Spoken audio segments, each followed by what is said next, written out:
శ్రీ సరస్వతి నమ శ్రీ గురుభ్యో నమ. భక్తులారా, రామాయణంలో విశేషాలు చెప్పుకున్నాం. ఇందులో భాగంగా నేటి వరకు బాలకాండ పూర్తి చేసాం. అయోధ్యకాండని 17 భాగాలుగా చెప్పుకున్నాం. ఈ రోజున 18వ భాగం చెప్పుకుందాం. చెప్పుకునే ముందు వాల్మీకి మహర్షి, రామాయణాన్ని రాసిన వాల్మీకి మహర్షిని ప్రార్థన చేసుకున్నాం. కుజంతం రామ రామేతి మధుర మధురాక్షరం ఆరుహ్య కవితా శాఖం వందే వాల్మీకి కోకిలం. అలానే ఈ క్షేత్రపాలకుడైన ఆంజనేయ స్వామికి నమస్కారం చేసుకుంటూ సమర్థద్గురు సాయినాథ్ మహారాజ్కి జయ అని చెప్పుకుంటూ ప్రారంభం చేద్దాం.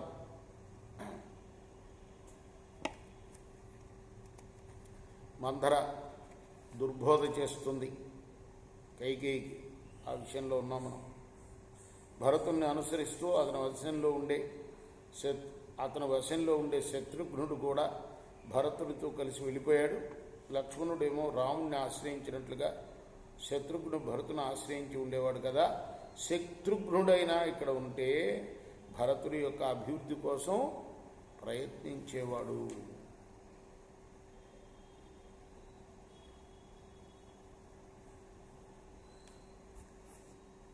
లక్ష్మణుడు రాముణ్ణి రక్షిస్తూ ఉంటాడు, రాముడు లక్ష్మణుణ్ణి రక్షిస్తూ ఉంటాడు. అశ్వినీ దేవతలకున్న భరాతృ స్నేహం వంటి వారి భ్రాతృప్రేమ లోక ప్రసిద్ధమైనది. అందువల్ల రాముడు లక్ష్మణుని విషయంలో చంపడం వంటి పాపకార్యం చేయడు. అంటే లక్ష్మణుణ్ణి చంపడు, భరతుని మాత్రం చంపుతాడు. ఇందులో సందేహం లేదు. కాబట్టి నీ కుమారుణ్ణి వెంటనే మేనమామ ఇంటి నుండి అరణ్యానికి వెళ్ళిపోమని చెప్పు నేరుగా. ఇది నీకు మంచి విషయం ఇలా చేస్తే. లేకపోతే ఇక్కడికి వచ్చాడనుకో చంపేస్తాడు రాముడు. ఇలా దుర్బోధ చేస్తుంది. భరతునికి ధర్మానుసారం తండ్రి గారి రాజ్యం లభిస్తే నీకు నీ వైపు బంధువులకు శ్రేయస్సు కలుగుతుంది. లేకపోతే నేను చెప్పినట్లుగా అవుతుంది. సుఖాన్ని అనుభవించడానికి అలవాటు పడ్డవాడు బాలుడు అయిన నీ కుమారుడు దయాది అవడం చేత రాముడికి సహజ శత్రువు.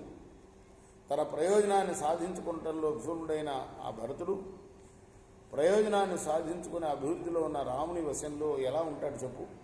అరణ్యంలో సింహం గజరాజును తరిమి ఆక్రమించినట్టు రాముడు భరతుని ఆక్రమిస్తూ ఉన్నాడు. అతన్ని రక్షించుకో.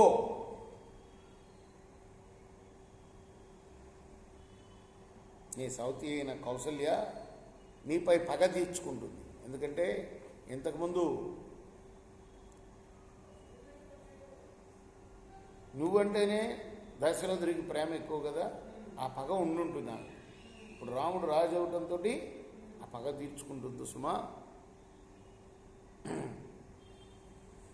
రాముడు ఏనాడైతే ఈ భూవలయానికి అధిపతి అవుతాడో ఆనాడే నీవు భరతుడు అవమానానికి గురవుతారు సుమా. ఇలా బోధ కొనసాగిస్తున్నదే ఆమె. రేపు మనం కొనసాగిద్దాం ఈ కథ. కృష్ణార్పణమస్తు.